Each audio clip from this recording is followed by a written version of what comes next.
बिस्मिल्लाहिर्रहमानिर्रहीम। अस्सलाम वालेकुम बच्चों। आज का जो हमारा टॉपिक है वो है सैटेलाइट्स एंड ऑर्बिट्स का। सबसे पहली चीज़ हमने देखनी है कि ये सैटेलाइट्स क्या होते हैं। सबसे पहले आपको अगर डेफिनेशन देखें सैटेलाइट की तो आपको बताया गया है कि satellite is an object that orbit around the planet due to the force of gravity. Satellites वो ऑब्जेक्ट्स हैं जो प्लैनेट्स के अराउंड घूम रहे हैं। और ये घूम किस वजह से रहे हैं? ये घूम रहे हैं under the action of force of gravity और एक सर्टेन स्टेबल पाथ पर मूव कर रहे हैं।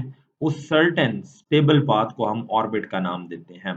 एक स्पेसिफिक सर्कुलर पाथ होता है जिसमें वो स्टेबल पोजीशन में कंटिन्यूअसली घूमते रहते हैं। उन पाथ को हम ऑर्बिट का नाम देते हैं। तो सबसे पहले हमारे पास डेफिनेशन आ चुकी है सैटेलाइट की। ये वो ऑब्जेक्ट्स हैं जो प्लैनेट्स के अराउंड घूम रहे हैं फोर्स ऑफ ग्रेविटी की वजह से और अपने एक सर्टेन पाथ को मेंटेन रखेंगे। उन्हें हम सैटेलाइट्स कहते हैं। आगे हम देखें तो यहाँ हमें सैटेलाइट्स की टाइप्स दी गई हैं। सबसे पहले आपको बताया गया नेचुरल ऑर्बिटिंग सैटेलाइट कौन से होते हैं। अब नेचुरल ऑर्बिटिंग सैटेलाइट्स आपके पास क्या हैं? वो प्लैनेट्स हो सकते हैं। ठीक होगी बात। जैसे सन के अराउंड अर्थ और डिफरेंट प्लैनेट्स घूम रहे हैं, वो आपकी फोर्स ऑफ ग्रेविटी ऑफ सन के अंडर मूव कर रहे हैं, तो वो सूरज के लिए आप कह सकते हैं सैटेलाइट है। इसी तरह dwarf planets and minor planets हैं। ये हम आगे जाके देखेंगे नेक्स्ट चैप्टर में कि ये क्या होते हैं। ये भी ऑटोमेटिकली आप कह सकते हैं कि सन के अराउंड मूव कर रहे हैं। या सिमिलरली इसको और इजी हम कहें तो हम अर्थ के अराउंड मून घूम रहा है। हमारी अर्थ है और उसके around moon force of gravity of earth के अंडर मूव कर रहा है, तो वो आपका एक नेचुरल सैटेलाइट कहलाएगा। अब ये जो सैटेलाइट्स हैं, ये किसी हैवी बॉडी मतलब मैसिव जो बॉडी है या लार्ज बॉडी है उसकी ग्रेविटी के अंडर मूव कर रहे होते हैं। लाइक ज़मीन आपके पास क्या है? लार्ज बॉडी है। उसके अराउंड जो है वो मून मूव कर रहा है, तो वो आपके पास नेचुरल सैटेलाइट कहलाएगा। तो यहाँ वो यही कहता है कि लार्ज बॉडी की ग्रेविटी के अंडर ये मूव करते हैं, उन्हें हम नेचुरल सैटेलाइट्स कहते हैं। यहाँ हम कुछ बात करने वाले हैं कुछ ऐसे सैटेलाइट्स की जिनको हम देखने वाले हैं कि वो आर्टिफिशियल सैटेलाइट्स हैं। ठीक होगी बात। हम यहाँ बात करेंगे उन सैटेलाइट्स की जो हमने खुद खला में भेजे हुए हैं अपने फायदे के लिए। तो हम बात करते हैं नेक्स्ट नेचुरल सैटेलाइट्स को हमने देख लिया, उसका जनरल आइडिया देख लिया। यहाँ उसने आपको बताया गया 6 मेजर प्लैनेट्स हैं।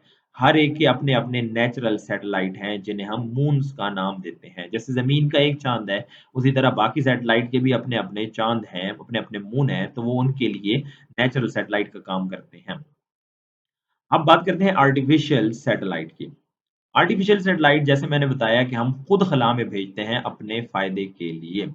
हम वो सैटेलाइट जो हम खला में भेजते हैं, जो ज़मीन के अराउंड घूम रहे हैं या अदर सेलेस्टियल बॉडीज़ के अराउंड घूम रहे हैं। सेलेस्टियल बॉडीज़ मतलब जो हैवी बॉडीज़ हैं, जैसे हमने यहाँ बात की लार्ज बॉडीज़ हैं, जिनकी ग्रेविटी स्ट्रॉन्ग है और वो ऑब्जेक्ट्स को अपने अराउंड मूव करा सकते हैं। कुछ जनरल इन्फॉर्मेशन आपको बताई गई कि पहला सैटेलाइट जो लॉन्च किया गया था वो 1957 में लॉन्च किया गया था। और उसके बाद थाउजेंड्स ऑफ सैटेलाइट्स हैं जिनको हम भेज रहे हैं अपने पर्पसेस के लिए, जिनमें कोई पर्पस हो सकता है कम्युनिकेशन का, मिलिट्री एडवांटेजेस के लिए, साइंटिफिक रिसर्च के लिए इनको हम इस्तेमाल करते हैं। यहाँ एक पॉइंट आता है, एक सैटेलाइट तो हमने लॉन्च कर दिया, एक सैटेलाइट जमीन के अराउंड सपोज घूम रहा है, तो भाई क्या उसमें इंजन्स लगे होते हैं जो उसको मूव करा रहे होते हैं? अगर इंजन लगा हुआ है तो इंजन को फ्यूल चाहिए, वो फ्यूल कहाँ से मिल रहा है? तो भाई ऐसा कुछ नहीं होता।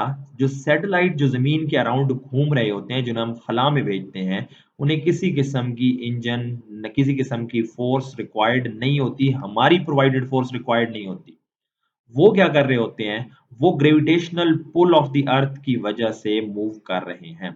जो फोर्स ऑफ ग्रेविटी है, वो उन्हें नेसेसरी सेंट्रीपिटल फोर्स प्रोवाइड करेगी और वो उन्हें अपने अराउंड घुमाती रहेगी। जैसे आप जानते हैं कि हर ऑब्जेक्ट्स को एक सेंट्रीपिटल फोर्स चाहिए ना, तो ये जो आपके पास सैटेलाइट्स हैं, उन्हें gravitational pull of the earth जो है, वो नेचुरल ग्रेविटी जो है, वो नेचुरल उनको सेंट्रीपिटल फोर्स प्रोवाइड करती रहती है, तो हमें किसी किस्म की फोर्स देने की रिक्वायरमेंट नहीं होती। तो ये बेसिक आइडिया आ चुका है आर्टिफिशियल सैटेलाइट्स का।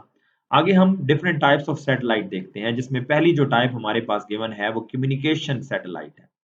तो आपको नाम से ही यहाँ ज़ाहिर हो रहा है कि ये वो सैटेलाइट हैं जो कम्युनिकेशन के लिए इस्तेमाल होते हैं। यानी अपना हमने मैसेज एक सिटी से दूसरी सिटी पहुँचाना है, एक मुल्क से दूसरे मुल्क पहुँचाना है, तो ये सैटेलाइट हमें हेल्प करते हैं अपना मैसेज पहुँचाने में। अब इन सैटेलाइट्स के बारे में बताया गया है कि ये लॉन्ग डिस्टेंस कम्युनिकेशन के लिए इस्तेमाल होते हैं और ये यूज़ करते हैं रेडियो वेव्स को। ये यानी अपना ये सिग्नल जो भेजते हैं, वो इलेक्ट्रोमैग्नेटिक वेव्स की एक टाइप है रेडियो वेव्स, उसके लिए इस्तेमाल करते हैं, उसको इस्तेमाल करके अपना सिग्नल पहुँचाते हैं। सबसे जो कॉमन कम्युनिकेशन सैटेलाइट है वो जियो स्टेशनरी सैटेलाइट है। हम आगे जाके एक टॉपिक देखेंगे कि जियो स्टेशनरी सैटेलाइट्स क्या होते हैं। तो नाम से ही ज़ाहिर है, geo mean earth and stationary mean at rest. यानी ये ज़मीन के लिहाज से रेस्ट पर होंगे। इसका क्या मतलब है? इसका मतलब है इनकी रोटेशन ज़मीन की रोटेशन के साथ होगी। जिस स्पीड के साथ ज़मीन रोटेट कर रही है, उसी स्पीड से ये सैटेलाइट भी रोटेट करेंगे। तो ऐसा लगेगा कि ये ज़मीन के लिहाज से क्या हो चुके हैं, किसी फिक्स्ड पोज़ीशन पर मौजूद हैं। इसलिए हम कहते हैं जियो स्टेशनरी सैटेलाइट। तो इससे क्या होता है, वो ज़मीन के कॉन्टिन्यूअस हिस्से पर मौजूद हैं, तो वहाँ पर होने वाली कॉन्टिन्यूअस कम्युनिकेशन हमें वहाँ से मिल सकती है with the help of stations. Stations बनाए जाते हैं ज़मीन के ऊपर, जो यहाँ से सिग्नल भेजते हैं और सैटेलाइट फिर वो सिग्नल जब भेजता है, तो वही स्टेशन उन सिग्नल को रिसीव भी करते हैं। तो ये है communication satellite. Next weather satellite है। ये जो हमें पता चलता है वेदर की ऑब्जर्वेशन के बारे में, वो इन सैटेलाइट्स की मदद से पता चलता है। इनके साथ कैमरास अटैच होते हैं, अदर इंस्ट्रूमेंट अटैच होते हैं, तो ये हमें क्लाइमेट चेंजेस के बारे में बताते हैं और ये हमें मौसम के हालात के बारे में बताएँगे कि अब मौसम किस तरह का हो सकता है। ये जो आप मौसम के बारे में खबरें पढ़ते हैं, वो इन्हीं सैटेलाइट के थ्रू होती हैं। नेक्स्ट है नेविगेशन सैटेलाइट। नाम से ही ज़ाहिर है, इनका काम होता है नेविगेट करना, पोजीशन या स्पीड या कोई भी ऑब्जेक्ट जो ज़मीन पर मौजूद है, उसके बारे में बताना। तो navigation satellites helps to determine the position of ground based object.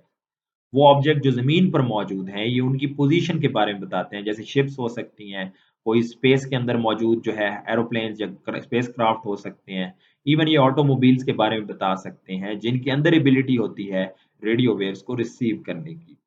तो ये नेविगेट करते हैं, ये पोज़ीशन के बारे में बताते हैं। इवन हमारे जो मोबाइल फ़ोन्स हैं, इनके सिग्नल्स की मदद से भी हमें ट्रेस किया जा सकता है।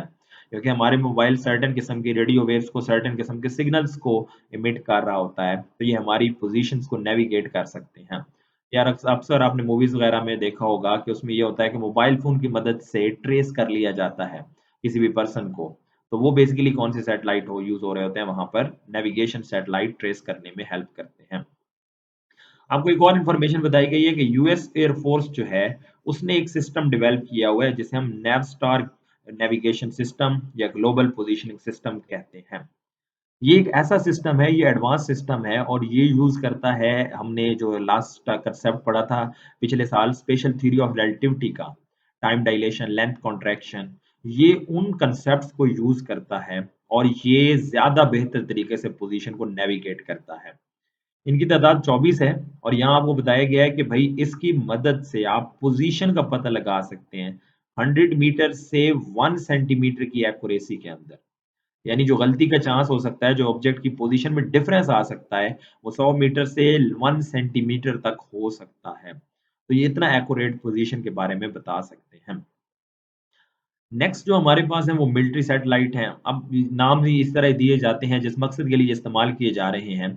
तो मिलिट्री सैटेलाइट सिमिलर हैं कम्युनिकेशन सैटेलाइट के लिए, बट ये ऐसा डाटा, इनकरप्टेड डाटा इस्तेमाल करते हैं। यानी ये वो डाटा होता है जो हर शख्स रिसीव नहीं कर सकता। ठीक होगी बात, ये स्पेशल स्टेशन ही रिसीव कर सकते हैं। इनके लिए स्पेशल रिसीवर्स होते हैं। तो ये मिलिट्री के कोई स्पेसिफिक सिग्नल्स हो सकते हैं, मिलिट्रीज़ के ऐसे कैमराज़ हो सकते हैं जिनसे ये किसी स्पेसिफिक लोकेशन की इमेजेस जनरेट कर रहे होते हैं। जैसे अगर आप गूगल यूज़ करें ना, गूगल मैप्स को और उस गूगल सैटेलाइट को यूज़ करें, तो आप हर जगह की पोज़ीशन ले सकते हैं, उसकी पिक्चर आप देख सकते हैं। लेकिन ये जो सैटेलाइट्स हैं, ये फिर क्या होंगे, ऐसा डाटा यूज़ करेंगे जो हर रिसीवर रिसीव नहीं कर सकेगा, बल्कि स्पेशल रिसीवर होंगे, स्पेशल किस्म के सिग्नल्स को रिसीव करने के लिए। तो ये ताकि सिक्योरिटी रहे और सेफ डाटा रहे, तो ये मिलिट्री पर्पसेज़ के लिए इस्तेमाल किए जाते हैं। ये इमेजेस भी ले सकते हैं और ये ऑडियो, वीडियो सिग्नल इस तरह भी रिसीव और सेंड कर सकते हैं। लास्ट जो हमारे पास डिस्कस किए गए हैं, वो साइंटिफिक सैटेलाइट है। ये भेजे जाते हैं साइंटिफिक पर्पसेज़ के लिए। यानी कि कोई भी हम साइंटिफिकली स्पेस को स्टडी करना चाहते हैं और किसी भी ऑब्जेक्ट का, किसी भी प्लैनेट का, किसी भी स्टार का साइज़, उस पर होने वाले रिएक्शंस, उन सारी चीज़ों को, उनके एटमॉस्फेयर को स्टडी करना चाहते हैं, तो ये सैटेलाइट यूज़ किए जाते हैं। अब जैसे यहाँ बताया गया these satellite provide the data to map earth. ज़मीन के ऊपर मैपिंग करने के लिए जो हम गूगल मैप्स यूज़ करते हैं, वो बेसिकली इन्हीं सैटेलाइट्स के थ्रू हम वो मैप्स को प्रॉपर्ली यूज़ कर पाते हैं।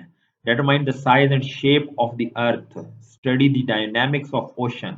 ओशन कैसे मूव करते हैं, उनमें किस तरह की कंडीशंस जनरेट की जा सकती हैं, उनका एटमॉस्फेयर क्या होगा, ये सारी चीज़ें हम यहाँ पर स्टडी कर सकते हैं। इनकी मदद से हम डिस्टेंट स्टार को भी स्टडी कर सकते हैं, जैसे हबल स्पेस टेलीस्कोप है। आप जानते हैं हबल स्पेस टेलीस्कोप एक स्पेस के अंदर एक ऐसा सैटेलाइट की तरह की टेलीस्कोप भी मौजूद है, जो हमें स्पेस में होने वाले इवेंट्स के बारे में बता रही होती है। इन्हीं हबल टेलीस्कोप की मदद से रिसेंटली आपने ब्लैक होल का भी एक कांसेप्ट देखा होगा, उसकी एक पिक्चर ली गई थी। These satellites are based telescopes are not affected by atmosphere। ये ऐसे हैं कि ये एटमॉस्फेयर से इफेक्ट नहीं होते और इनके अंदर इतना हाई रेजोल्यूशंस की कैमरास और इस तरह की अरेंजमेंट यूज की जाती है कि ये हमें क्लियर पिक्चर दे सकते हैं इवन डीप स्पेस के अंदर भी, जहां हमें हमें डार्कनेस एक तरह से मिलती है और हमें कुछ नजर नेचुरली तौर पर नहीं आ सकता। तो ये चंद सैटेलाइट्स की टाइप्स हैं। उसी में एक चीज़ यहाँ पर आपको बताई गई है, ये आप फिगर अगर देखें, तो इस फिगर में आपको एक चीज़ बताई गई है कि डिफरेंट ऑर्बिट्स जो हैं, जो आर्टिफिशियल सैटेलाइट जिस ऑर्बिट्स में मौजूद हो सकते हैं। अब यहाँ अगर आप पहला ऑर्बिट देखें, ये जो आपको यूँ हॉरिजॉन्टल सर्कल सा नज़र आ रहा है, जिसके साथ 1 लिखा हुआ है, ये है प्लेन ऑफ इक्वेटर। अब आपने याद रखना है कि अगर ये मेरे पास अर्थ है, तो इस अर्थ के ऊपर अगर मैं हॉरिजॉन्टल सर्कल लगाऊं तो this is named as equator. This is named as equator, यानी जमीन के अराउंड यू हॉरिजॉन्टल सर्कल लगाएं और अगर जमीन के अराउंड मैं यूं वर्टिकल सर्कल लगाऊं तो ये आपका क्या कहलाएगा, पोल कहलाएगा। तो ये इक्वेटर है और ये हमारे पास क्या है, पोल। तो वो जो सैटेलाइट फर्स्ट ऑर्बिट में मूव कर रहे हैं, वो इक्वेटर के अराउंड मूव कर सकते हैं। जैसे ज़्यादातर सैटेलाइट्स जो हैं वो इस पाथ को फ़ॉलो कर रहे होते हैं, इसी इक्वेटर वाले पोल को फ़ॉलो कर रहे होते हैं। क्योंकि ज़मीन भी इक्वेटर के अलोंग स्पिन करती है, तो वो भी इसी के अराउंड ज़मीन के अराउंड यूँ घूमते रहते हैं इक्वेटर के अलोंग। दूसरे हैं इंक्लाइंड ऑर्बिट, ये आपको इस तरह के ऑर्बिट भी मिल सकते हैं, इस तरह भी सैटेलाइट को लॉन्च किया जाता है और इस तरह भी सैटेलाइट घूम सकते हैं। तीसरे हैं पोलर ऑर्बिट, जैसे मैंने कहा ये वर्टिकल प्लेन है, तो ये आपको पोलर ऑर्बिट मिल रहा होगा। और चौथा ये जो बड़ा आपको सर्कल नज़र आ रहा है हॉरिजॉन्टल सर्कल, ये जो आपको इसमें ये नज़र आ रहा है, दिस इज़ जियोस्टेशनरी ऑर्बिट। ये वो ऑर्बिट हैं जिनकी मोशन ज़मीन की मोशन के लिहाज से मैच कर जाती है और ये ऐसे मूव कर रहे होते हैं जिस स्पीड से ज़मीन मूव कर रही होती है। तो ये 4 पॉसिबल ऑर्बिट्स यहाँ पर हमारे पास मौजूद हैं। तो ये बेसिकली आपके पास टॉपिक है, ये टॉपिक बेटा शॉर्ट के पॉइंट ऑफ व्यू से है और यही जो चीज़ें बुक में लिखी हुई हैं, आपने इनको एज़ इट इज़ याद कर लेना है। इसलिए मैंने बुक को एज़ इट इज़ एक्सप्लेन कर दिया है पॉइंट्स को। तो आपने कोशिश करनी है, इन्हीं पॉइंट्स को आपने एज़ इट इज़ समझ लेना है और इन्हीं पॉइंट्स को ही नोट डाउन कर लेना है, बुक में हाइलाइट कर लेना है और ये एज़ अ शॉर्ट क्वेश्चन हमने याद रखने हैं। तो बेटा यहाँ तक हमारा आज का लेक्चर वाइंड अप हुआ। नेक्स्ट इंशाल्लाह नेक्स्ट लेक्चर में हम देखेंगे next topic launching of satellite. अब ये इसी टॉपिक के एंड पर आपको एक पैराग्राफ मिलेगा लॉन्चिंग ऑफ सैटेलाइट, ये एक सेपरेट पॉइंट है जिसको मैं सेपरेट से डिटेल में नेक्स्ट इंशाल्लाह डिस्कस करूंगा। तब तक के लिए बेटा अल्लाह हाफिज।